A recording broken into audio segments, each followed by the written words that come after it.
স্বদেশের তরে যা করেই হোক রাখি দেবেন সেই জীবন। সকলে বলিল আহা করো কি নন্দলাল। নন্দ বলিল বসিয়া বসিয়া রহিব কি চিরকাল। আমি না করিলে কে করিবে আজ উদ্ধার এই দেশ। তখন সকলে বলিল তা বটে দাপটে বেশ। কবিতা দ্বিজেন্দ্রলাল রায়ের লেখা নন্দলাল দিয়ে শুরু করলাম কেন, কারণ যুদ্ধের আবহ তৈরি হয়েছে পরাধীন ভারতবর্ষে, ঠিক এরকমই একটা ব্যঙ্গাত্মক কবিতা লিখেছিলেন দ্বিজেন্দ্রলাল রায়। তাই দিয়ে আজকের প্রতিবেদন শুরু করলাম। কিন্তু যে বিষয় নিয়ে আজকের আলোচনা অত্যন্ত প্রয়োজন তা হচ্ছে যুদ্ধকালীন পরিস্থিতি তৈরি হয়েছে ভারত এবং পাকিস্তানের মধ্যে। পেহেলগাঁওতে যেভাবে পর্যটকদের উপর আক্রমণ চালায় জঙ্গিরা, এবং তারপরে প্রধানমন্ত্রী যে কড়া অবস্থান যে জঙ্গিদের নির্মূল করা হবে, এবং তারপরেই বলা যেতে পারে ভারতীয় সেনাবাহিনী, ভারতের 3 বাহিনী, স্থলবাহিনী, জলবাহিনী, বিমান বাহিনী ফুল অ্যাকশন মোডে নেমে পড়েছে ইতিমধ্যেই। এবং রীতিমতো জঙ্গিদের চিহ্নিত করা যেমন চলছে, ঠিক তেমনই চলছে নিকেশ করার প্রক্রিয়া, এবং পাশাপাশি পাকিস্তানকে চাপে রাখার প্রক্রিয়াও চলছে। সিন্ধু চুক্তি বাতিল করা হয়েছে, সুতরাং যার ফলে কিন্তু যথেষ্ট বিপাকে পাকিস্তান, এবং সিন্ধু চুক্তি বাতিল হওয়ার ফলে ঝিলম নদীর জল বেড়ে যাওয়াতে পাকিস্তানের বন্যা পরিস্থিতির সৃষ্টি হয়েছে। সুতরাং পাকিস্তান যে এই মুহূর্তে যথেষ্ট বেকায়দায় তা বলার অপেক্ষা রাখে না। কিন্তু পাকিস্তানের বিভিন্ন রাজনৈতিক নেতারা তারা কি বলছেন, কারণ দীর্ঘ 30 বছর ধরে ভারতবর্ষের জঙ্গি কার্যকলাপ চালাচ্ছে পাকিস্তানের সেনা, অর্থাৎ জঙ্গিদের মদত দিয়ে আছে, সে স্বীকার করেছেন কে পাকিস্তানের সেনাপ্রধান। এবং বিদেশমন্ত্রী বিলাওয়াল ভুট্টো বলেছেন যে সিন্ধু নদে যদি জল না যায় তাহলে ভারতবাসীর রক্ত বইবে, বলেছেন বিলাওয়াল ভুট্টো। কে বিলাওয়াল ভুট্টো, একটু ব্যাখ্যায় আসি। বিলাওয়াল ভুট্টোর মা বেনজির ভুট্টো ছিলেন পাকিস্তানের প্রাক্তন প্রধানমন্ত্রী, এবং বেনজির ভুট্টোর বাবা লিয়াকত আলী ভুট্টো তিনিও ছিলেন পাকিস্তানের প্রধানমন্ত্রী। এবং তার আমলেই বলা যায় 1971 যুদ্ধে পাকিস্তান পরাজিত হয়, এবং পাকিস্তানের 93,000 সেনা কিন্তু ভারতীয় সেনার হাতে বন্দী হন, এবং তারপরে সিকিম চুক্তি, সিমলা চুক্তি হয়েছিল। সেই বিলাওয়াল ভুট্টোর, অর্থাৎ সেই লিয়াকত আলী ভুট্টোর নাতি যাকে বলা হয়, সেই বিলাওয়াল ভুট্টো হুমকি দিচ্ছেন যে সিন্ধু নদে ভারতবাসীর রক্ত বইবে।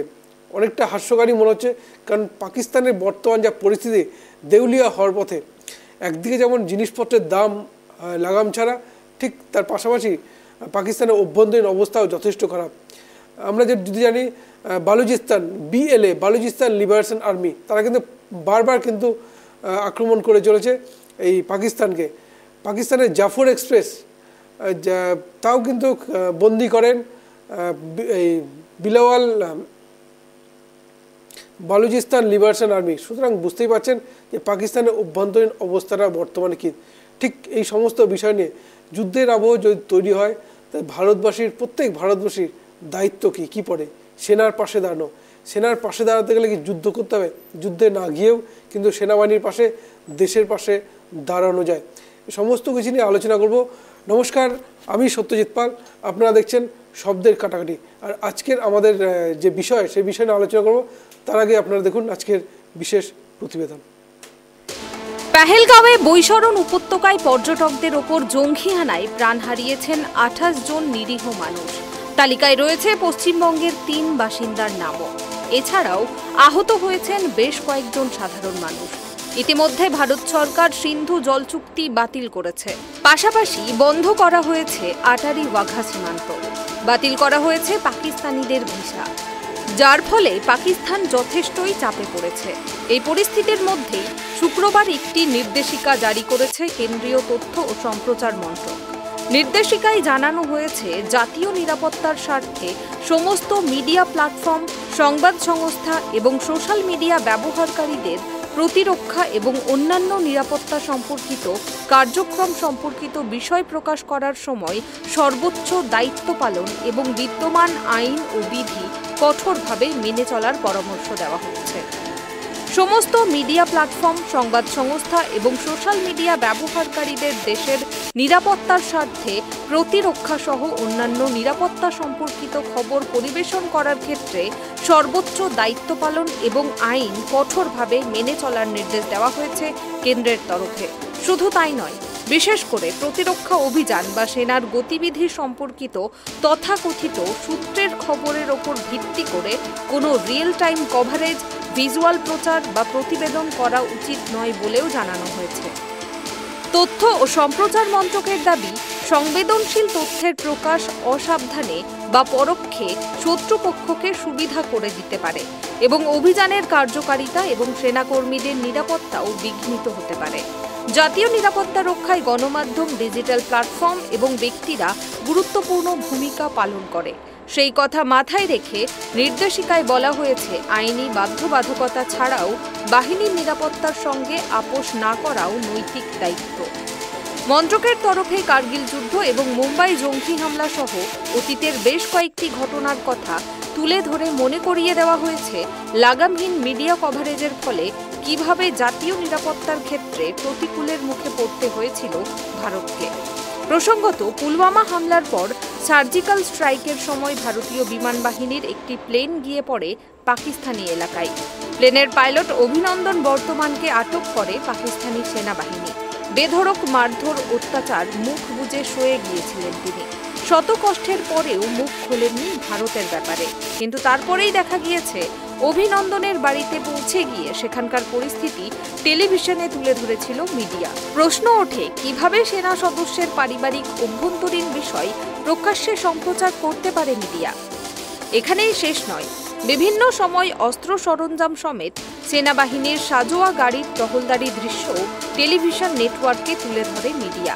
বাদ যায় না সোশ্যাল মিডিয়াও। এই সমস্ত কিছু মাথায় রেখে এর আগে মন্ত্রক সমস্ত টিভি চ্যানেলকে টেলিভিশন নেটওয়ার্ক বিধি 2021-এর নিয়ম মেনে চলার জন্য পরামর্শ জারি করেছিল। আর এবারে সমস্ত সংবাদ মাধ্যমকে নিরাপত্তা বাহিনীর গতিবিধির সরাসরি সম্প্রচার থেকে বিরত থাকার নির্দেশ দিল কেন্দ্রীয় তথ্য ও সম্প্রচার মন্ত্রক। Bureau report, tribe TV Bangla. আপনারা দেখলেন আমাদের আজকের বিশেষ প্রতিবেদন। এই সব কিছু নিয়ে আলোচনা করব, বিশেষ অতিথিরা তাদের নিজের মতামত দেবেন। এই সব কিছু নিয়ে চলবে আজকের 1 ঘন্টার আলোচনা, এই শব্দের কাটাকাটি। কিন্তু যেটা বড় প্রশ্ন, যেটা বলে রাখা প্রয়োজন, যে জঙ্গিরা অর্থাৎ বেশ কয়েকজন জঙ্গিতে কিন্তু চিহ্নিত করেছে ভারতীয় সেনা এবং তাদের কিন্তু বলা যায় চলছে তল্লাশি। ইতিমধ্যে 9 জনের বাড়ি কিন্তু গুড়িয়ে দিয়েছে। অর্থাৎ দেশের অভ্যন্তরে বা দেশের থেকে যে থালায় খাবে সে থালায় ফুটো করার প্রক্রিয়া যার চলবে না, তা কিন্তু স্পষ্ট করেছে দেশের সেনাবাহিনী। আর তারই কিন্তু চিহ্নিতকরণ চলছে। একের পর এক সেনাবাহিনীকে খোঁজ করার চেষ্টা চলছে এবং ইতিমধ্যে যেটা জানা যাচ্ছে যে 2021 থেকে এখন পর্যন্ত প্রায় 14 জন জঙ্গি কিন্তু নাশকতার চেষ্টা চালিয়ে যাচ্ছেন। অর্থাৎ কোথাও যেন তার লিঙ্কের মাধ্যমে একটা চেষ্টা চলে যাচ্ছে। ইতিমধ্যে যেটা সামনে আসছে যে হামলা, পেহেলগাঁওতে যে হামলা চালিয়েছে পাকিস্তানের লস্কর-ই তৈবা, কিন্তু পেছনে রয়েছে হামাস জঙ্গি সংগঠন, যাদের খোঁজ চলছে। আদিল রহমান দান্ত এবং পাশাপাশি রয়েছে আসিফ আহমেদ শেখ, অবন্তিপুরের বাসিন্দা, ইনিও কিন্তু জঙ্গি তালিকায় রয়েছেন। জেএমএর সদস্য আসিফ আহমেদ শেখ, অবন্তিপুরের বাসিন্দা। এহসান আহমেদ শেখ, ইনি কিন্তু এলইডির সদস্য, অর্থাৎ পুলাওয়ামার বাসিন্দা। খুব গুরুত্বপূর্ণ। দেখুন, এই প্রথম এক্সক্লুসিভ যে 14 জন জঙ্গিকে চিহ্নিত করতে পেরেছে গোয়েন্দারা, হরিশ নজির, তিনিও কিন্তু তার বাড়িও কিন্তু পুলাওয়ামায় এবং তাকেও কিন্তু চিহ্নিত করতে তদন্ত কিন্তু চলছে, তল্লাশি চলছে। এনআই কিন্তু পুরো ঝাঁপিয়েছে। এই আমির নজির ওয়ানি, ইনিও কিন্তু জেএমএর সদস্য এবং বাসিন্দা পুলাওয়ামার, তারাও কিন্তু জোর খোঁজ চলছে। গোয়েন্দারা কিন্তু ইতিমধ্যেই চিহ্নিত করেছেন তাকে। ইয়াওয়ার আহমেদ ভাট, তিনিও কিন্তু জেএমএর সদস্য এবং এরও বাড়ি পুলাওয়ামায়। খুব এক্সক্লুসিভ দেখতে পাচ্ছেন যে 14 জন জঙ্গি 2021 সাল থেকে নাশকতা চালিয়ে আসছেন। আসিফ আহমেদ খান্দে, এর বাড়িও সেপিয়ান, অর্থাৎ জম্মু কাশ্মীর সেপিয়ানের বাসিন্দা আসিফ আহমেদ খান্দে, তার খোঁজে কিন্তু তল্লাশি চলছে। নাশিদ আহমেদ ওয়ানি, তিনি কিন্তু এলইডির সদস্য এবং বাড়ি সেপিয়ানে, তারও কিন্তু খোঁজ তল্লাশি চালাচ্ছে গোয়েন্দা সংস্থা। শহীদ আহমেদ কুটে, তিনিও কিন্তু সেপিয়ানের বাসিন্দা এবং তারও কিন্তু খোঁজ চলছে। গোয়েন্দারা কিন্তু পুরো ঝাঁপিয়েছে জঙ্গিদের নির্মূল করার উদ্দেশ্যে। আমির আহমেদ দার, তারও বাড়ি সেপিয়ানের বাসিন্দা এবং এলইডি সদস্য আমির আহমেদ দার, তারও কিন্তু তল্লাশি চালাচ্ছে সেনাবাহিনী। আদনান সফি দার, তিনিও কিন্তু সেপিয়ানের বাসিন্দা এবং তারও কিন্তু খোঁজ চলছে গোয়েন্দারা কিন্তু ঝাঁপিয়েছে এই সমস্ত জঙ্গি সংগঠনকে খুঁজে বের করার। আদনান সফিদার, জুবায়ের আহমেদ ওয়ানি তিনিও কিন্তু অনন্তনাগের বাসিন্দা এবং এই জঙ্গিরও কিন্তু খোঁজ চলছে। ইতিমধ্যে গোয়েন্দারা কিন্তু তারও খোঁজ করতে ঝাঁপিয়ে পড়েছে। হারুন রশিদ গনি অনন্তনাগের বাসিন্দা। হারুন রশিদ গনি এরও কিন্তু খোঁজ চলছে। পেহেলগাঁওতে যে জঙ্গি হামলা, তারপর দেখা যাচ্ছে 2021 থেকে কিন্তু এই জঙ্গিরা সক্রিয়। 2021 থেকে 4 বছর অর্থাৎ 2025 পর্যন্ত জাকির আহমেদ গনি, তার বাড়ি কুলগামের বাড়ি জাকির আহমেদ গনি, তারও কিন্তু খোঁজ চলছে। 2021 থেকে বলা চলে শুধু সক্রিয় নয়, অতি সক্রিয় হয়ে নাশকতা চালানোর চেষ্টা করছে জাকির আহমেদ গনি। আদিল রহমান দান্ত, তিনি কিন্তু সেপুয়ারের বাসিন্দা এবং তিনিও কিন্তু আসিফ আহমেদ শেখ, তিনি অবন্তিপুরের বাসিন্দা। আপনারা দেখলেন যে 14 জন জঙ্গি, এই জঙ্গিদের চিহ্নিত করতে পেরেছে দেশের সেনাবাহিনী এবং রীতিমতো তাদের খোঁজ চলছে, তল্লাশি চলছে। অর্থাৎ জঙ্গিদের বলা যায় পেহেলগাঁওতে হামলার পর প্রধানমন্ত্রী যে কথাটা বলেছিলেন, জঙ্গিরা নিজেরাও জানে না তাদেরকে কিভাবে শাস্তি দেওয়া হবে, এবং তারপরেই আমরা দেখেছি দেশের সেনাবাহিনী ঝাঁপিয়ে পড়েছে। ইতিমধ্যে 9 জন জঙ্গির কিন্তু বাড়ি গুড়িয়ে দেওয়া হয়েছে এবং চলছে, জিজ্ঞাসাবাদও চলছে এবং যে 14 জন জঙ্গিকে চিহ্নিত করেছে গোয়েন্দারা, এই প্রথম এক্সক্লুসিভ দেখতে পাচ্ছেন ট্রাইব টিভি বাংলার পর্দায়। খুব গুরুত্বপূর্ণ, তাদের কিন্তু খোঁজ চালাচ্ছে দেশের গোয়েন্দা সংস্থা। প্রশ্নটা এসেই যায় যে দেশের থেকে, অর্থাৎ জম্মু কাশ্মীর নিজের দেশে থেকে দেশের বিরুদ্ধে নাশকতার চেষ্টা, এ কী ধরনের দেশের নাগরিক? আর সেই কারণেই গতকাল কিন্তু দেশের সরকারকে রীতিমতো বিজ্ঞপ্তি জারি করতে হয়েছে যে যুদ্ধকালীন পরিস্থিতিতে সেনাবাহিনীর তৎপরতা বা সক্রিয়তা বা যে কোনো গাড়ি, সেনার গাড়ি যুদ্ধাস্ত্র সরঞ্জাম করে যাওয়ার ক্ষেত্রে কোনো ভিডিও ফুটেজ করবেন না, এমনই কিন্তু সতর্কতা জারি করে। এই সব কিছু নিয়ে আলোচনা করব। আমাদের মধ্যে যারা রয়েছেন তাদের সঙ্গে পরিচয় পর্ব সারব। সবার আগে আমাদের সঙ্গে রয়েছেন রাজনৈতিক বিশ্লেষক সৌমেন চক্রবর্তী, আছেন বিজেপি মুখপাত্র আলী হোসেন এবং কংগ্রেস মুখপাত্র সুস্মিতা বিশ্বাস।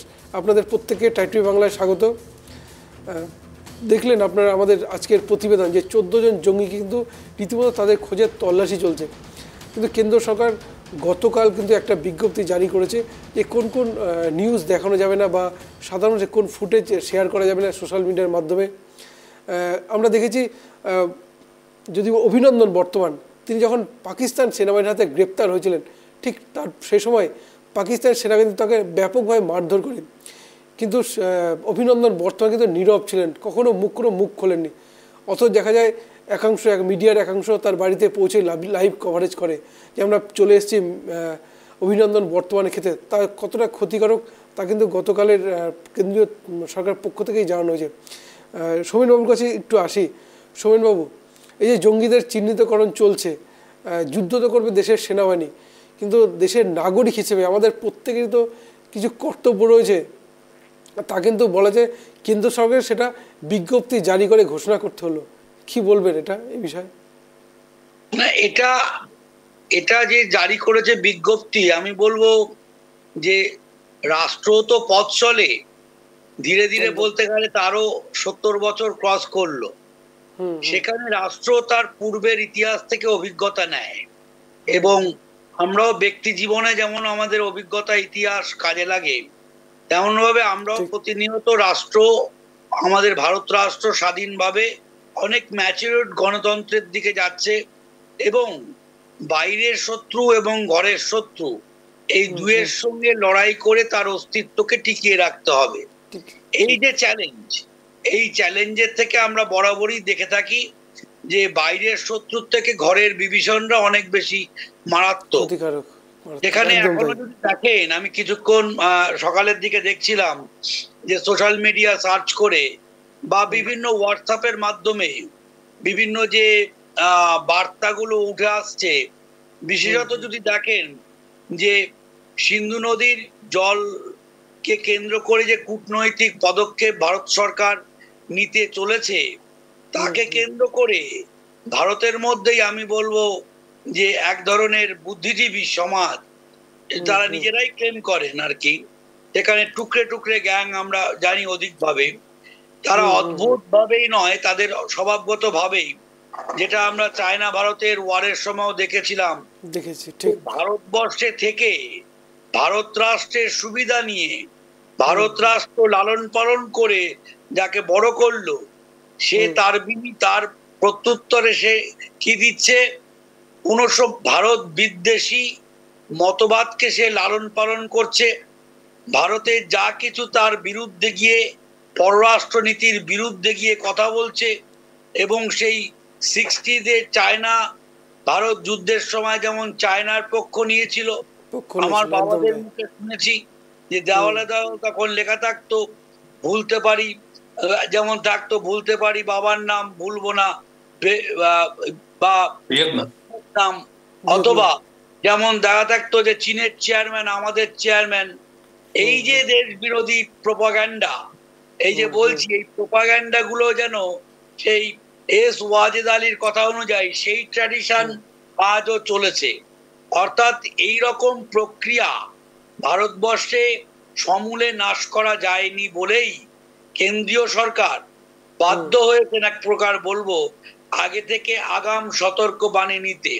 আসলে হয়েছে কি, সে আমাদের ভারতবর্ষ বলুন, মার্কিন যুক্তরাষ্ট্র বলুন, বা আমি বলবো গণতান্ত্রিক পরিমণ্ডলের যে দেশগুলো পৃথিবীতে অবস্থান করছে, তারা যে গণতন্ত্র এবং উদারতন্ত্রের যে সুযোগ নাগরিকদের দেন, সেই সুযোগটাকে নিয়ে তার অপব্যবহার করেন এইসব যে বলা যায় অনাগরিক সুলভ আচরণকারী মানুষজন।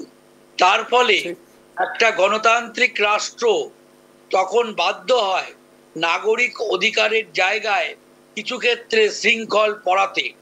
তখন রেড়ে করে রব ওঠে, এটা তো আমাদের নাগরিক অধিকার ক্ষুণ্ণ হলো, মানবাধিকার হলো। অথচ এখানে দাঁড়িয়ে দেখুন, পৃথিবীতে আনুমানিক এখন 57টি দেশে ইসলামিক শাসন চলেছে। 57টি দেশের যে ইসলামিক শাসন, সেখানে তারা তাদের নাগরিকরা কতটুকু গণতন্ত্র পায়, গণতন্ত্রের আদর্শ বলতে ব্যক্তি জীবন থেকে রাষ্ট্রীয় জীবন, এই যে পরিমণ্ডল আদর্শ, সেটা তারা কতদূর অনুভব করে ডাউটফুল। তাই আমি বলবো যে সোশ্যাল মিডিয়াতে এখনো লাগাতার এই সিন্ধু নদীর এই জল বন্টনকে যে কুৎসা চলছে, এবং সেটা ইমিডিয়েট বন্ধ করা উচিত, বা তাদের যারা করছে তারা, আমি বলবো তারা কোনোদিনই ভারতের নাগরিক সুনাগরিক হয়ে ওঠার দিকে যাবে না। তাই এমন কিছু ব্যবস্থা হয় যেটা রাষ্ট্রের ক্ষেত্রে থাকে দুটো হাত, একটা যে গান অ্যান্ড বাটার থিওরি। এক হাতে রাষ্ট্র মাখন খাওয়ায়, কিন্তু মাখন যদি খেতে খেতে সেই ছোট বাচ্চাটা একদিন শয়তান হয়ে ওঠে, সেই শয়তানদের কিন্তু দমন করতে আমাদের গান থিওরি লাগে। তাই রাষ্ট্র একদিকে যেমন শিশু সুলভ ভাবে আমাদের লালন পালন করবে, তেমন প্রয়োজন হলে কঠোর পদক্ষেপ নিতে দ্বিধাগ্রস্ত হবে না। এটাই আমাদের একজন রাষ্ট্রের সোশ্যাল সায়েন্সের ছাত্র হিসাবে জেনে এসেছি, বুঝে এসেছি, এবং পালন করবে রাষ্ট্র বলে বিশ্বাস করি। একদমই তাই। সত্যি এটা আশ্চর্যেরই বিষয় যে রীতিমতো বিজ্ঞপ্তি জারি করতে হলো।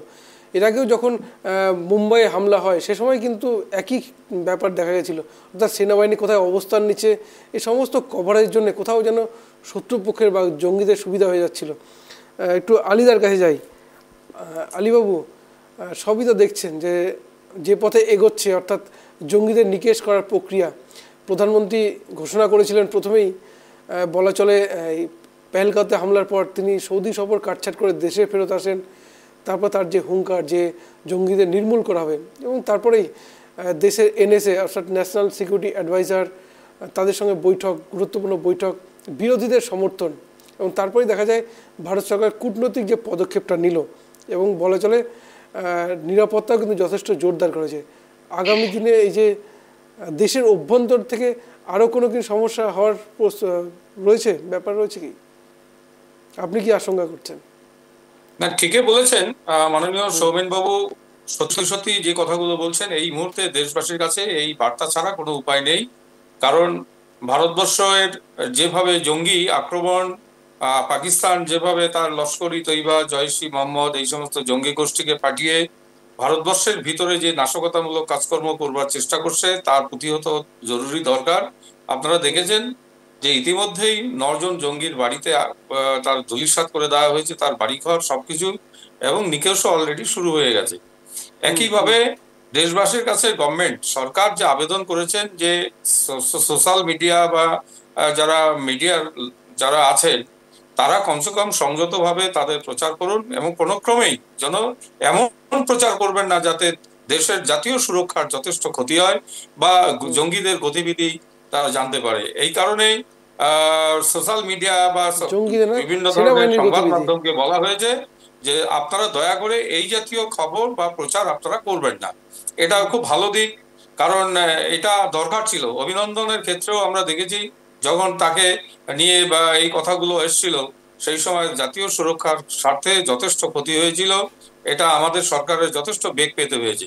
সেই জন্য কেন্দ্রীয় সরকার আগের থেকেই এই বার্তাটা দিয়েছেন, এই বার্তাকে আমরা সমর্থন করি এবং অবশ্যই সেটা প্রশংসনীয়। পাশাপাশি যে কথাটা আমি বলতে যাচ্ছি যে আজকে আমাদের কেন্দ্রীয় সরকার অভিনব পদ্ধতিতে আমরা দেখেছি যে ভারতবর্ষের প্রত্যেকটা মানুষের কাছে এই বার্তা পৌঁছে দেওয়ার জন্য সর্বদলীয় বৈঠক করেছেন, যেটা মানে ভাবাই যায় না। কেন্দ্রীয় সরকার সর্বদলীয় বৈঠক করেছেন। তার পরবর্তীতে আমরা দেখলাম যে বিভিন্ন সেনাপ্রধানদের সঙ্গেও বৈঠক করেছেন। আজকে রাজনাথ সিং এর বাড়িতে, কেন্দ্রীয় স্বরাষ্ট্রমন্ত্রীর বাড়িতে এবং প্রতিরক্ষা মন্ত্রীর বাড়িতেও বিভিন্ন বিষয়ে বৈঠক হয়েছে। সেই জন্য আমরা যেটা বলতে যাচ্ছি যে এই যে বিষয়গুলো, অর্থাৎ দেশপ্রেমিকের একটা বার্তাবরণ আজকে আমরা দেখতে পাচ্ছি। স্বাভাবিক কারণে দেশ ফুসছে। পাকিস্তান যেভাবে এখনো উস্কানিমূলক কথাবার্তা বলে বেড়াচ্ছে বিশ্ব দরবারে, এটা তার যে বদলা একটা অবশ্যই হবে বলে আমরা মনে করি। এবং একই সঙ্গে আমরা দেশবাসী, সমস্ত সম্প্রদায়ের মানুষ আজকে আমাদের ঐক্যবদ্ধ ভূমিকা পালন করতে হবে। সব ধর্ম বর্ণের মানুষকে ঐক্য বসে আমাদের দাঁড়াতে হবে, ভারত সরকারের পাশে এসে আমাদের দাঁড়াতে হবে। সেনাবাহিনীর মনোবল ভাঙুক কখনো আমরা চাবো না। সেনাবাহিনীর মনোবল যেন আরো বেশি পরিমাণে বাড়ে সেই ব্যাপারে আমাদের বেশি করে নজর দিতে হবে এবং তার জন্য প্রচারও করতে হবে। আপনারা জানেন আজকে আমরা সারা, বিশেষ করে বাংলা থেকে শুরু করে সারা দেশ জুড়ে আমরা প্রদীপ জ্বালিয়ে যারা পর্যটক খুন হয়েছেন সেই সমস্ত পর্যটকদের, সনাতনী পর্যটকদের জন্য আমরা কিন্তু আজকে প্রদীপ প্রজ্বলন করে আমরা শোক জ্ঞাপন করেছি সন্ধ্যা 7টা থেকে। তো সেই জন্য সারা দেশ জুড়ে এই যে দেশপ্রেমী বাতাবরণ উঠেছে, এটা খুবই ভালো দিক। এটা আমাদের ভারতবর্ষের 142 কোটি মানুষের পক্ষে একটা শুভ চিন্তা। যে কথাটা আমাদের সৌমেন বাবু বললেন যে 57টি মুসলিম দেশ, সেই দেশগুলোতে কিন্তু গণতন্ত্র নেই। সেই দেশের 90%, 95%, 96, 97 এবং 99% মুসলমান থাকা সত্ত্বেও সেই দেশে আজকে দাঙ্গা চলছে, সেই দেশে আজকে বিভিন্ন ধরনের সংকট চলছে। কিন্তু আমাদের এই ভারতবর্ষ গণতান্ত্রিক দেশ হওয়ার সত্ত্বেও আজকে এই দেশে কোথাও কোনো বিভ্রান্তমূলক কোনো বিষয় নেই। এই দেশ শান্তির পথে চলছে এবং এই দেশের যে ধর্মনিরপেক্ষতা, এটা বিশ্বের কাছে একটা সব থেকে বলার মতন বা গর্ব করার মতন। সেই জন্য দেশবাসীর কাছে আমিও আবেদন জানাতে চাই, আমার দলও আবেদন করেছে যে আপনারা সংযত থাকুন, শান্ত থাকুন এবং কোনো ধরনের বিভ্রান্তমূলক কোনো বিষয়ে আপনারা কান দেবেন না। দেশের সরকারের স্বার্থে, দেশের সুরক্ষার স্বার্থে এবং একই সঙ্গে সেনাবাহিনীর মনোবল বৃদ্ধি করার জন্য আপনারা এই মুহূর্তে আপনারা দেশবাসীর পাশে এসে দাঁড়ান, সর্বশক্তি দিয়ে দেশবাসীকে, সেনাবাহিনীকে আপনারা উৎসাহিত করুন। এটা হলো আমার প্রাথমিক প্রতিক্রিয়া। বেশ বেশ সুস্মিতাদির কাছে আসবো। সৌমেনবাবুর কথাও শুনলেন, আলীবাবুর কথা শুনলেন। আজকে আমরা রাজনীতির কথা নয়, দেশের কথা নিয়েই আলোচনা করছি। এই সৌমেনবাবু যেটা বললেন যে দেশের অভ্যন্তরে একটা সিন্দুর জল নিয়ে একটা প্রোপাগান্ডা তৈরির চেষ্টা হচ্ছে, আপনার কি মতামত এটা নিয়ে? দেশের জন্য কতটা ক্ষতিকারক হতে পারে এই ইন্ডাস ওয়াটার ট্রিটি, মানে সিন্ধুর জল? এই সিন্ধুর জল কিন্তু পাকিস্তানের কাছে একটা বিরাট ফ্যাক্টর। তার কারণ আমরা জানি পাকিস্তানের জিডিপি 25% আসে এই সিন্ধু নদের উপর নির্ভর করে। এবং শুধু তাই না, এদের এগ্রিকালচারের উপরে ডিপেন্ড করে, 40% ডিপেন্ড করে এগ্রিকালচারের উপরে। এদের দেশটা। সঙ্গে রয়েছে এই ইলেকট্রিসিটি। এগ্রিকালচার এবং ইলেকট্রিসিটি যে বিরাট বড় একটা ঘাটতি ঘটবে সেটা জানা কথা, এবং তার ফলে তারা বিভিন্ন রকম আওয়াজ দিচ্ছে। তারা বলছে সিন্ধু নদের জলের পরিবর্তে নাকি রক্তগঙ্গা বইবে, এই সেই বিভিন্ন রকম তাদের আওয়াজ আমরা শুনছি। আমার মনে হয় আজকের দিনে দাঁড়িয়ে আমাদের ঘুরে দাঁড়ানোর সময় এসে গেছে। আর কিন্তু আমরা ওই ভালোবাসা দেখিয়ে, আমরা ভ্রাতৃত্বের কথা বলে আমরা আর বোধহয় কাজ হবে না পাকিস্তানের সাথে। কারণ এই পাক স্পন্সার্ড ইসলামিক টেররিজম যেভাবে সারা ভারতবর্ষে ছড়িয়ে যাচ্ছে, আমি শুধু একটা কথা বলতে চাই যে আমাদের দলনেতা, আমাদের সর্বভারতীয় দলনেতা রাহুল গান্ধীও সর্বভারতীয় বৈঠকে গেছিল। আমি আলী হোসেন সাহেবের কথাটা শুনছিলাম। আলী হোসেন সাহেব বললো মানে অভূতপূর্ব, এরকম নাকি আগে কোনো দল করেনি। আপনার মনে পড়ে কিনা জানি না, 1971 সালে যখন ইন্দিরা গান্ধী ইস্ট পাকিস্তানকে ভেঙে বাংলাদেশ তৈরি করতে সাহায্য করেছিল এবং সেই সময় পাকিস্তানের কোমরটা ভেঙে দিয়েছিল বাংলাদেশকে আলাদা করে দিয়ে। আজকে সেই সময় কিন্তু ইন্দিরা গান্ধী সর্বদলীয় বৈঠক ডেকেছিলেন। যে কোনো সেই 71টা স্মরণ করতে গেলে ইন্দিরা গান্ধীর নাম যেমন বলা হয়, বিরোধী দলনেতা অটল বিহারীর নামও বলা হয়।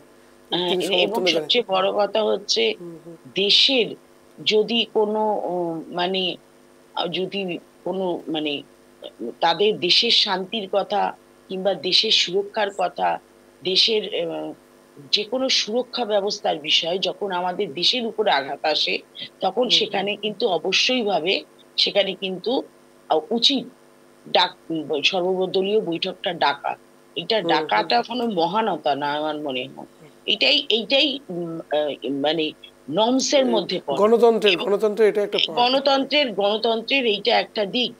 এবং সবচেয়ে বড় কথা হচ্ছে ঝিলামের জল ছেড়ে দেওয়ার পরও কিন্তু পাকিস্তানের একটা সমস্যা হচ্ছে, কিন্তু সেখানে এই জলটা ছেড়ে দিয়ে আমরা কতটা জল ছাড়তে পারবো, কত কিউসেক জল আমরা ছাড়তে পারবো, সেটাও একটা ভাববার জায়গা আছে। কারণ আমাদের উপরেও কিছু বাইন্ডিংস আছে, কারণ আমরা রবি, সতলেজ আর বিয়াসের জল ব্যবহার করতে পারি।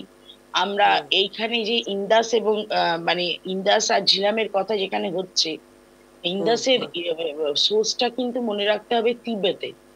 তিবেত থেকে যেহেতু আসছে, সেখানে আমাদের কতটা কন্ট্রোল থাকবে এইটার উপরে, সেইটাও একটা কিন্তু আগামী দিনে ভাববার জায়গা রয়েছে। আর কথা হচ্ছে যেটা আমি বলতে চাই যে দেখুন, সোশ্যাল মিডিয়াতে অনেক কিছুই ঘুরছে। সোশ্যাল মিডিয়াতে এই প্রচারগুলো মানুষের মধ্যে খুব এফেক্ট ফেলে।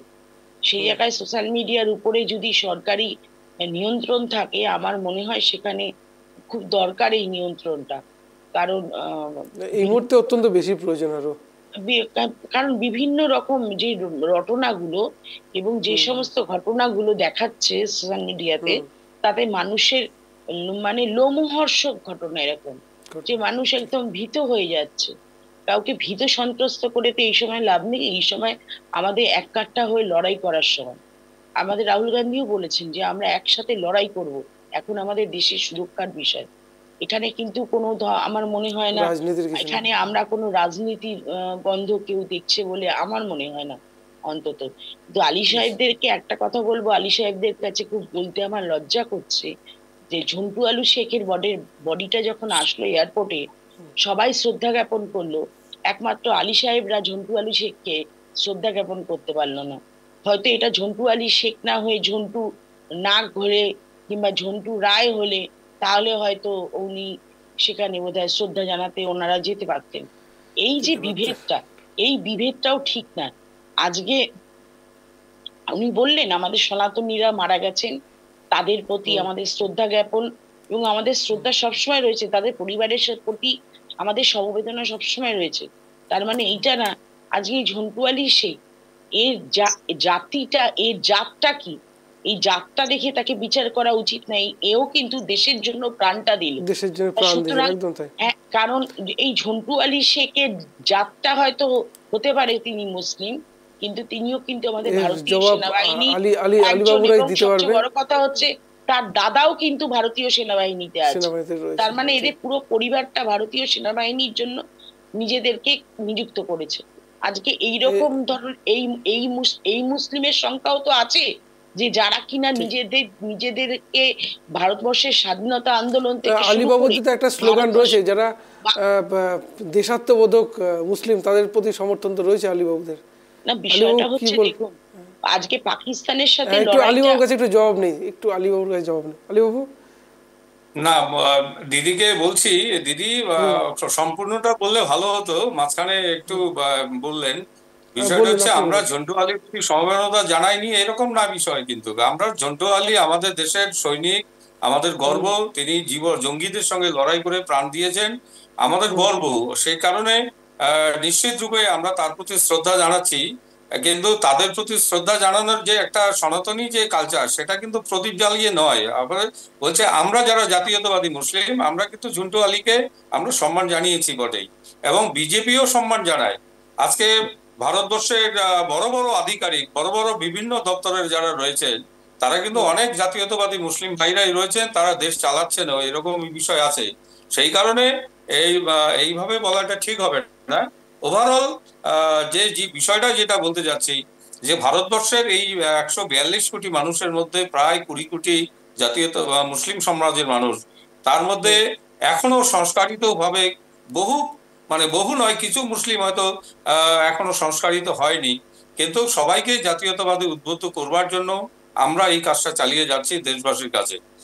আজকে বেশ, সেই বেশ। জন্যই যেটা বলছি, যে সারা ভারতবর্ষের সমস্ত জাতীয়তাবাদী মুসলিম ভাইরাও আজকে এই মুহূর্তে ভারত সরকারের পাশে রয়েছে, এবং আমরা চাই যে পাকিস্তান যোগ্য জবাব পাক এইসব নিরীহ পর্যটনদের খুন করার প্রতিবাদে, জঙ্গি নাশকতামূলক কাজকর্ম করার প্রতিবাদে পাকিস্তান যথেষ্ট তারা শাস্তি পাক, এবং তাদের জন্য যাবতীয় যত কিছু অ্যাকশন গভর্নমেন্ট বেশ, নেবে, বেশ, এই অ্যাকশনের সঙ্গে আমরা দেশবাসীরা রয়েছি। বেশ। সৌমেনবাবু, বিষয়টা ভারতবর্ষ যখন স্বাধীন হয়, জম্মু কাশ্মীর তো ভারতবর্ষের অংশ ছিল না। রাজা হরি সিং তিনি আলাদা দেশ হিসেবে রেখেছিলেন। এরপর দেখা যায় পাকিস্তান জম্মু কাশ্মীর আক্রমণ করে, এবং তারপরে রাজা হরি সিং কিন্তু তৎকালীন প্রধানমন্ত্রী পণ্ডিত জওহরলাল নেহরুর কাছে আবেদন করেন। তারপরে তো যুদ্ধ, বলা যেতে পারে জম্মু কাশ্মীর ভারতের অংশ হয়।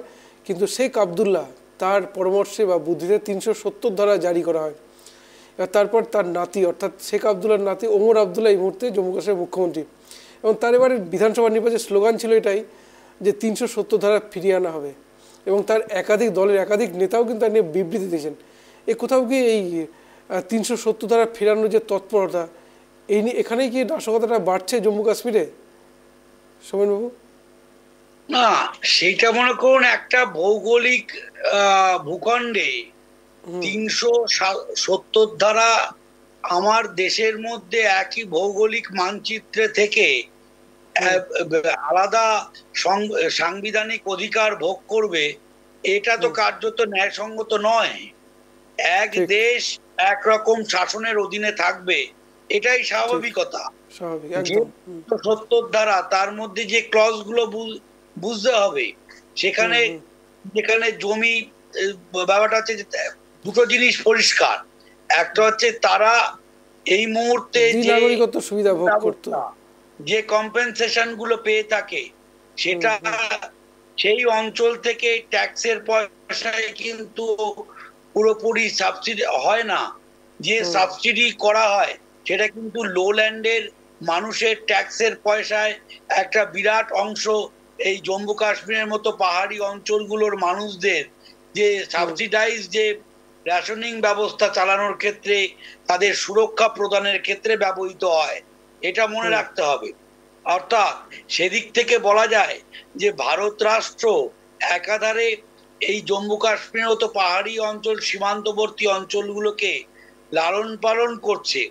তার বিনিময় কখনোই একটা বিভেদমূলক আলাদা একটা সাংবিধানিক জায়গা থাকবে, বরঞ্চ 370 ধারার মতো এই বিভেদমান যে একটা আইসোলেট ব্যবস্থা থাকার দরুনই যে বলা যায় যে আমাদের অনেকটা সহজভাবে বললে, বাড়ির মধ্যে যদি একটা গর্ত খুঁড়ে রাখি, সেখানে বর্ষার জল জমবে, এবং বর্ষার জল জমলে সেখানে আমাদের যে মশার ডিম পারবে, সেরমই ব্যবস্থা আমার দেশের পুরো ব্যবস্থার মধ্যে এরম ভাবে বিচ্ছিন্ন ভাবে একটা ব্যবস্থা যদি থাকার দরুনই সেখানে এই আজকে সন্ত্রাসবাদের আতুরঘর তৈরি হয়েছিল।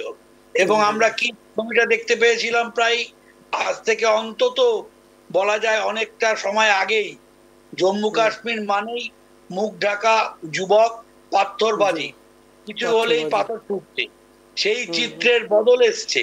এবং একই সঙ্গে মনে রাখতে হবে, এটা কোনো আমি বিজেপির প্রোপাগান্ডা হয়ে বলছি না, বাস্তব পরিস্থিতি।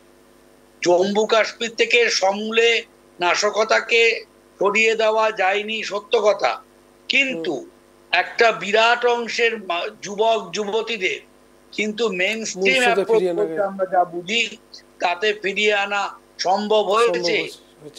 তারাও একই সঙ্গে ডাক্তার, ইঞ্জিনিয়ারিং সহ পেশাগত ক্ষেত্রে তারা যোগ দিচ্ছে, ভারতীয় মিলিটারিতে যোগ দিচ্ছে।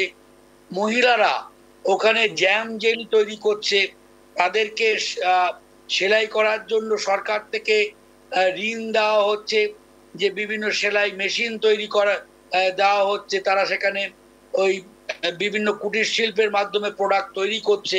সেখানে কিন্তু আর্থিকগত ভাবে স্বয়ংবরতার একটা নতুন বিপ্লব দেখা দিয়েছে বলা যায়, নিঃশব্দে সেটা তৈরি হচ্ছে।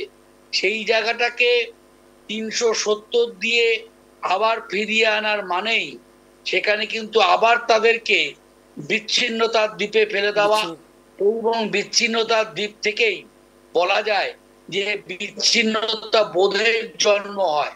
একই রকম প্রক্রিয়া কিন্তু ইতিহাস থেকে আমরা জানি, সোভিয়েত ইউনিয়নে জোসেফ স্ট্যালিন করতে চেয়েছিলেন যে বিভিন্ন প্রজাতির সোভিয়েতে বসবাসকারীদের এক একটা ভূখণ্ডে এক জায়গায় জড়ো করা, কিন্তু তার ফল উল্টো হয়েছিল, যে কারণে আমরা দেখেছি সোভিয়েত ইউনিয়ন ভেঙে গিয়ে আর প্রায় 26টা রাষ্ট্রের জন্ম হয়েছে। সুতরাং সেই ইতিহাস আমাদের বলে মিলেমিশে থাকার যে প্রবণতা, সেখানে সেটা আমাদের মতো ভারতের দেশে যেখানে বৈচিত্র্যের মধ্যে ঐক্য সেটা জরুরি, সেখানে এক গোষ্ঠীর একতাবদ্ধভাবে বিচ্ছিন্ন করে রাখা, বিচ্ছিন্নতাবাদকে প্রশ্রয় দেওয়া হয় বলে আমি বিশ্বাস করি। একদম সত্যি তাই। 370 ধারা এমন কি ছিল যে কেন্দ্র সরকার কোনো বিল সংসদে পাশ করলেই সেই বিল সরাসরি জম্মু কাশ্মীরে বলবৎ হতো না, সেই বিলকে আবার জম্মু কাশ্মীর বিধানসভায় পাশ করাতে হতো। এরকম অনেক কিছু নিয়ম ছিল, বা অন্য রাজ্যের মানুষ জম্মু কাশ্মীর জমি কিনতে পারতেন না, নানাবিধ ছিল। একটু সুস্মিতাদির কাছে আসি। সুস্মিতাদি, এই 370 ধারা যেটা পণ্ডিত জওহরলাল নেহরুর চালু হয়েছিল, দীর্ঘদিন আপনারা ক্ষমতায় ছিলেন, এক দেশের মধ্যে এই দুই রকম নিয়ম, সরকারকে তো বারবার বেগ পেতে হয়েছে, কিন্তু কখনো যদি বলি কংগ্রেস সরকার কখনো দেখা যায়নি যে 370 ধারা বাতিলের কোনো পদক্ষেপ নেওয়া। এই ধীর গতিটা কেন, একটু জানতে চাইব। সবচেয়ে বড় কথা হচ্ছে আপনি নিজেই বললেন হরি সিং এর কথা, এইটা কিন্তু হরি সিং এর জায়গা ছিল, এবং অনেক কষ্ট করে সেই সময় জওহরলাল নেহরুর সাথে হরি সিং এর কথাবার্তা হয়ে এই মানে কাশ্মীরকে আমাদের ভারতবর্ষের মধ্যে অন্তর্ভুক্ত করেছিল। এবং আমার মনে হয় 370 ধারা ছিল বলে সোমেন বাবু বললেন, হ্যাঁ বিচ্ছিন্নতাবাদের অনেক কথা তিনি বললেন, আমি শুনলাম, কিন্তু তার জন্য জম্মু কাশ্মীরে যেই আতঙ্কবাদীদের যে ডেরা তৈরি হয়েছিল, এবং আজকের দিনেও কি সেই আতঙ্কবাদীদের ডেরা তৈরি হচ্ছে না? সেমই তো হচ্ছে, দুটোই তো সেম, একই পরিস্থিতি। 370 ধারা উঠে যাওয়ার পরে আজকে তাহলে পাকিস্তানের এই পরিস্থিতি কেন দাঁড়ালো? পাকিস্তানে এই হামলা কেন হলো? আপনি আমাকে বলুন, আমি নাম ধরে আপনাকে বলছি, আজকে আসিফ ফৌজি আলী ভাই পাকিস্তান থেকে সে ঢুকেছে। আজকে আদিল হোসেন ঠোকার ওখানকার অনন্তনাগের বাসিন্দা, হাসিম মুসা ওরফে সুলেমান সাওয়াদ শরীফ, ইনি ছিলেন আজকে পাকিস্তানি। আজকে আহসান পুলওয়ামার বাসিন্দা। আজকে 7 লক্ষ সৈন্য ওখানে ডিপুট করা আছে। এই 7 লক্ষ সৈন্য ডিপুট করার পরও এইভাবে পাকিস্তানি উগ্রপন্থীরা কি করে ভারতবর্ষের মাটিতে কাশ্মীরে পা রাখলো? এবং সবচেয়ে বড় কথা হচ্ছে আজকে হাজি পীর পাস, যে পীর পাঞ্জাল যে রেঞ্জ, এই পীর পাঞ্জাল রেঞ্জে প্রচুর সৈন্যবাহিনী আমাদের দেওয়া আছে। তা সত্ত্বেও আমাদের ভারতবর্ষে কি করে এত সেনাবাহিনী থাকাকালীন এইভাবে পাকিস্তানি উগ্রপন্থীরা ঢুকে গেল? আজকে সরকার বলছে, তো সরকার মেনে নিয়েছে সরকারের lack of attention to the Kashmir. এটা সবাই যদি মেনে নেয় তাহলে অনেক মঙ্গলজনক হয়। কারণ অবশ্যই ভাবেই আমরা বলবো এখানে মানে ল্যাক অফ অ্যাটেনশন বলুন, ল্যাক অফ মানে কি বলবো, সেনাবাহিনীর মানে নজরদারি, ইন্টেলিজেন্স ডিপার্টমেন্টের অবহেলা এবং সমস্ত ডিপার্টমেন্টগুলো যে অবহেলা। আপনি বলুন 1 থেকে 7 তারিখ পর্যন্ত রে কি করেছে?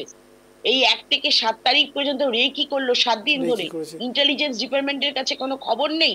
আজকে আপনি বলুন 8 তারিখে অমিত শাহ যেই বার্তাটা দিয়েছে আজ কাশ্মীর নিয়ে, আপনার কাছে যদি থেকে থাকে আপনি তাহলে মানুষকে একবার দেখান, সেটা দেখানোর দরকার আছে। তার জন্য আজকে এই জিনিস হতে পারে। আজকে আমরা অবহেলার চোখে যদি সবকিছু দেখি, আমরা সবকিছু ওভারলুক করার চেষ্টা করি, তাহলে হবে না। আলী সাহেব ওখান থেকে যতই মাথা নাড়ুক, আপনাদের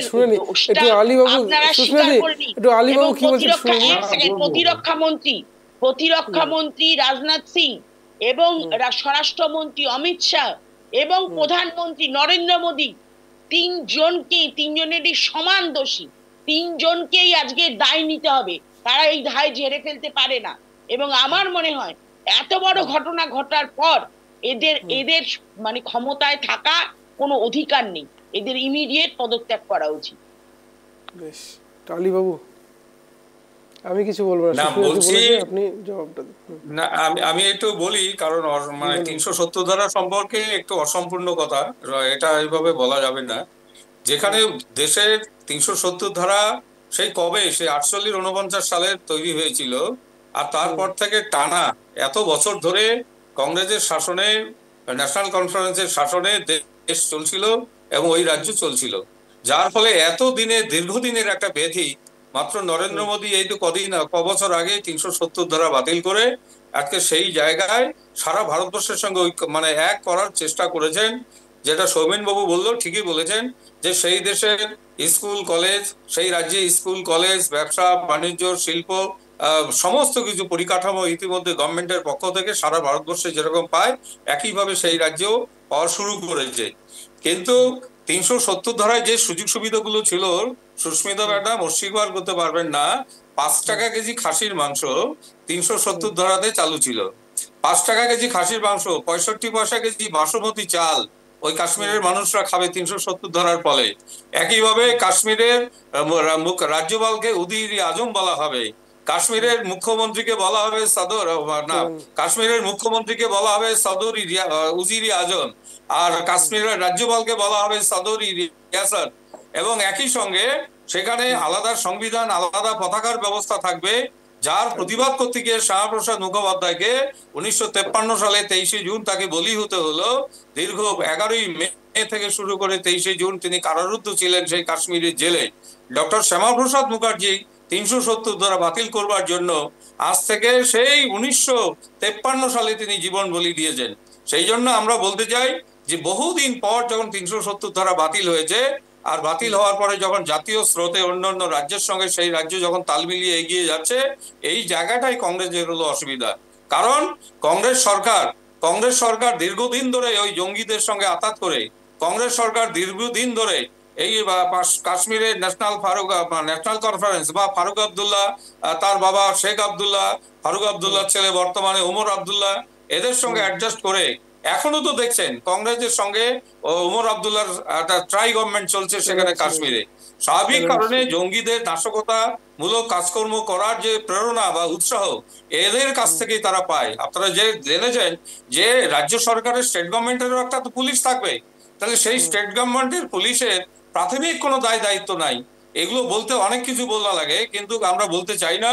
দেশ এই মুহূর্তে একটা বিশেষ পরিস্থিতির মধ্যে দাঁড়িয়ে রয়েছে, সেই জন্য এই কথাগুলো সুস্মিতা দিদিরা বলতে পারে, কিন্তু কংগ্রেস বলতে পারে, কিন্তু আমরা এটা বলতে পারি না। আমাদের মধ্যে যথেষ্ট রেসপন্সিবিলিটি রয়েছে দায়িত্বপূর্ণ আমরা সরকারের একটা অংশ রয়েছি আমরা।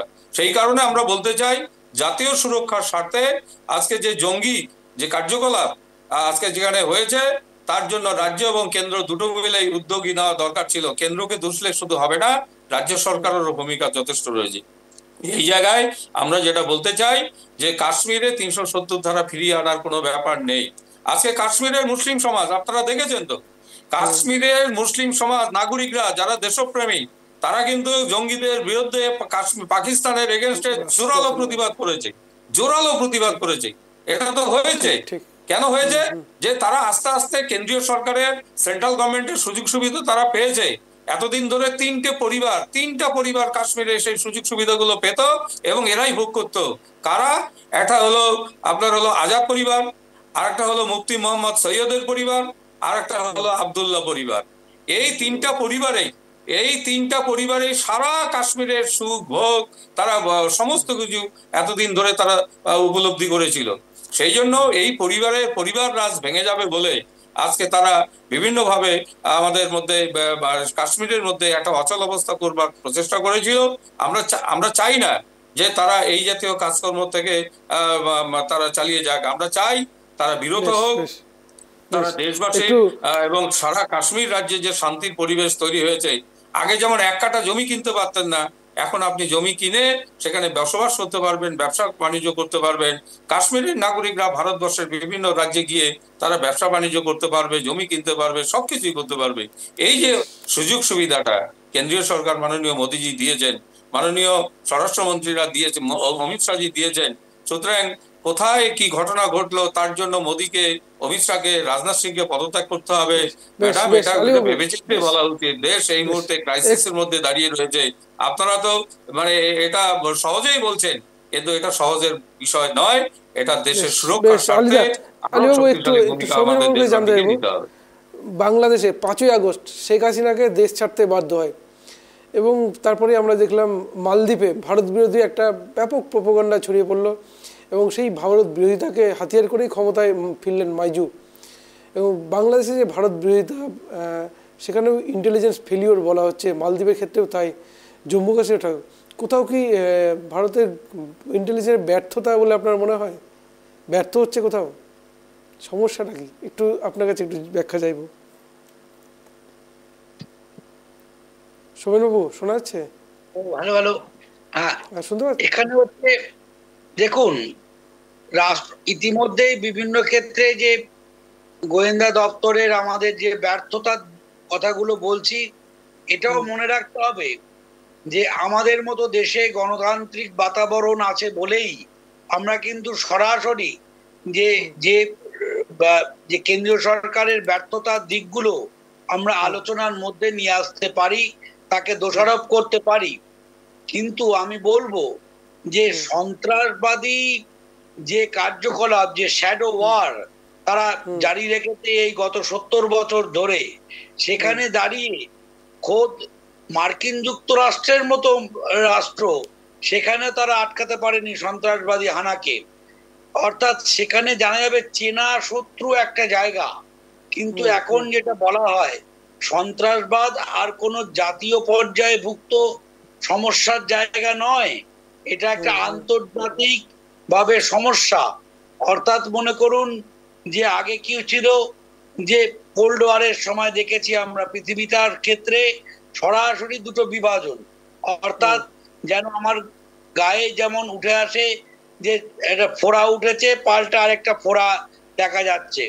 কিন্তু এখন যে জায়গায় এই সন্ত্রাসবাদ, আমরা বেশ কিছু শব্দের সঙ্গে পরিচিত হচ্ছি, যে ঘুমিয়ে থাকা সন্ত্রাসবাদী সংগঠন যেগুলো স্লিপার সেল, এই ধরনের শব্দের সঙ্গে আমরা পরিচিত হচ্ছি। আমরা জানতেই পারি না যে নাগরিকের সঙ্গে মিশে থাকা। সুতরাং নিশ্চয়ই যে ব্যর্থতা কেন্দ্রীয় সরকারের গোয়েন্দা দপ্তরের, সেটাকে মেনে নিতে হবে এবং কেন্দ্রীয় সরকার আগামী দিনে আশা করব আমরা তাদের এই ব্যর্থতা থেকে আগামী দিনে নাগরিক সুরক্ষার ক্ষেত্রে সেকে আরো বেশি পদক্ষেপ নেবে। আমি আগেই বলেছি, আমাদের ব্যক্তি জীবনে যেমন আমরা ব্যর্থতা থেকে নতুন নতুন অভিজ্ঞতা সঞ্চয় করি, রাষ্ট্র বেশ কিন্তু বেশ বেশ বেশ কিছু সোমেনবাবু, আমরা একদম শেষ মুহূর্তে চলে এসেছি, কারণ আমাদের অনেকটা অংশ কিন্তু সীমান্তবর্তী এলাকাতেও অনেকে থাকে। এই বাংলাদেশ রয়েছে হাসিমারা এয়ারবেস, সুতরাং প্রত্যেক নাগরিক কিন্তু কর্তব্যের মধ্যে পড়ে যে সেনাবাহিনীর অবস্থান। তো দেশের সীমান্তবর্তী এলাকাগুলোতে দেশের মানুষের প্রতি একটা বার্তা, কি বার্তা দেবেন? প্রত্যেকে 1 মিনিট করে সময় দেব। যে হাসিমারা এয়ারবেস রয়েছে, হয়তো রাফাল সেখানে রাখা হয়েছে, তার গতিবিধি বা সেনাবাহিনীর অস্ত্র সাজোয়া গাড়ি কিছু দেখলে সোশ্যাল মিডিয়া বা মিডিয়ায় পোস্ট করা উচিত কিনা একটু আপনাদের কাছে জানতে যাব, কি বার্তা দেবেন? সুস্মিতা দিকে বলি, আসুন বলুন। দেখুন, হাসিমারা এয়ারবেস বলুন আর যে যে কটা সীমান্তবর্তী এলাকা আছে, এই সীমান্তবর্তী এলাকাগুলোতে একটা কথা তো অস্বীকার করার কোনো জায়গা নেই। আজকে এই সেনাবাহিনীরা তাদের প্রাণ দিয়ে আমাদের দেশকে রক্ষা করছে, এবং তারা দেশকে এই সারা দিন সারা রাত এই প্রহরীর মতো তারা দাঁড়িয়ে আছে বলেই কিন্তু আমরা শান্তিতে আজ পর্যন্ত বাড়িতে ঘুমোতে পারছি। তা সেই জায়গায় দাঁড়িয়ে তাদের মানে তাদেরকে প্রথম আমি স্যালুট জানাই, এবং তাদের এই দেশের প্রেমের প্রতি আমি কুর্নিশ জানাই। এবং সবচেয়ে বড় কথা হচ্ছে, তাদেরকে সহায়তা করার জন্য আমার মনে হয় ইন্টেলিজেন্স ডিপার্টমেন্টেরও কতগুলো বাইন্ডিংস আছে। সেই বাইন্ডিংস গুলোকে মেনটেন করে আমার মনে হয় সোশ্যাল মিডিয়াতে এইসব জিনিসগুলোকে পোস্ট না করাই ভালো।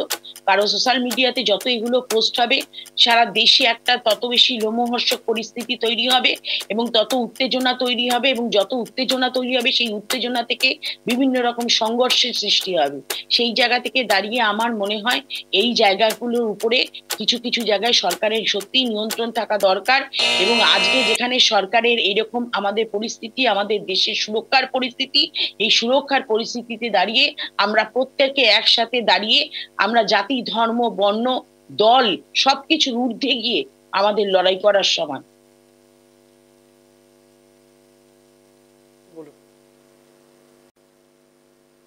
আলীবাবু, শোনা যাচ্ছে?